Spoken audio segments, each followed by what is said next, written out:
Welcome to కావేస్ media. నేను మీరు వచ్చింది జగన్ గారు ఈరోజు మీటింగ్లో పవన్ కళ్యాణ్ పెళ్ళిళ్ళపైన మళ్ళీ ప్రస్తావించారు. ఇది తనకి చాలాసార్లు ప్రస్తావిస్తున్నాడు. అంటే ఈసారి కొంచెం ఓటమి భయం పట్టుకున్నట్టుగా ఉంది. ఎందుకంటే పవన్ పెళ్ళిళ్ళు 3 పెళ్ళిళ్ళు 4 పెళ్ళిళ్ళు చేసుకోవడం వల్ల ఈ రాష్ట్రానికి ఏం జరుగుతుందో, ఏం నష్టం జరుగుతుందో అతనికే తెలియాలి. అంటే తను ఏమంటున్నట్టే ఇలాంటి వాళ్ళు నాయకులు ఉంటే అందరు ఇలాగే చేస్తారు అని తన అభిప్రాయం. మరి ఇప్పుడున్న ముఖ్యమంత్రి మన జగనన్న గారు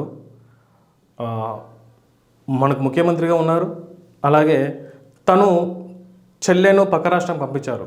అలా అని చెప్పేసి ఆంధ్రప్రదేశ్లో ఉన్న వాళ్ళంతా చెల్లెల్ని పక్క రాష్ట్రం పంపించలేదు కదా. అలాగే ముఖ్యమంత్రి గారి పైన కోడికత్తి దాడి జరిగింది. అలా అని చెప్పేసి రాష్ట్రంలో ఉన్న వారందరిపైన కోడికత్తిలు జరగలేదు కదా. ముఖ్యమంత్రి గారంటే అన్న అంటే ఏదో తప్పించుకున్నాడో మరి అది తగిలిందో తెలియదు. బట్ అందరూ అలా చేస్తే బతుకుతారా తెలియదు. అంటే ఇలాంటి ఇన్సిడెంట్లు ఎక్కడ జరగవు. అలా అని చెప్పేసి బాబాయ్ గారిని ఎవరో చంపించారని చెప్పేసి అందరూ బాబాయ్ని గుడ్డలతో నరికించుకోలేరు కదా. కేసు నడుస్తుంది. కానీ ముఖ్యమంత్రి ఉండి తను అడ్డుపడుతున్నారని చెప్పేసి అందరూ అంటున్నారు. తను దగ్గరుండి చేయాల్సిన కోడికత్తి కేసు కావచ్చు, ఈ కేసు కావచ్చు, ఏ కేసు అయినా తను దగ్గరుండి తన మీద ఏదన్నా ఆరోపణలు వస్తే తనే చూసుకోవాల్సింది పోయి వాళ్ళకే తను సపోర్ట్ చేస్తున్నట్టుగా ఉంది. ముఖ్యమంత్రి గారు ప్రతిసారి చెప్పేది ఏంటంటే ఎంతమంది వచ్చినా 175కి 175 నాయే. అలాంటప్పుడు ఈ భయం ఎందుకు? ఎంతమంది కలిసి వస్తాయి ఏంటి? ఒక పార్టీ అధ్యక్షుడు పార్టీ పెట్టి వేరే నాయకుని కోసం పనిచేస్తున్నారు అని చెప్పేసి మీరు అంటున్నారు. 1 సీట్ ఇచ్చినా ఓకే, 10 సీట్లు ఇచ్చినా ఓకే, అసలు ఏమి ఇవ్వకున్నా ఓకే అంటున్నారు. అది ఎవరు చెప్పారు మీకు? మీలో ఎందుకు ఈ అభద్రతా భావం మొదలైంది? మీ 175 సీట్లు మీరు అన్న తర్వాత ఎవరు పొత్తులు పెట్టుకుంటే మీకేంటన్నా? చంద్రబాబు ఓడిపోతాడు, పవన్ కళ్యాణ్ ఓడిపోతాడు, 175 మీయే. మరి ఇంకేంటి మీకు ప్రాబ్లం?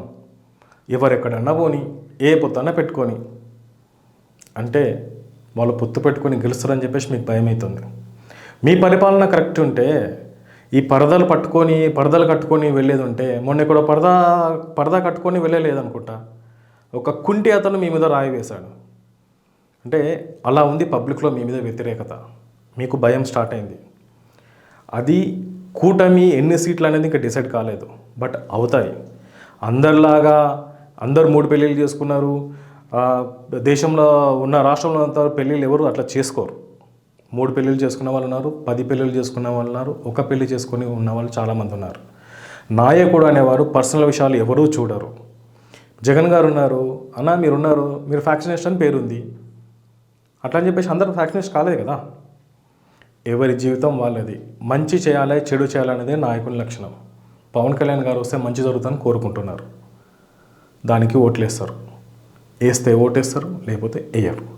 కానీ 175కి 175 మనయే అన్నప్పుడు మనకెందుకన్నా భయం?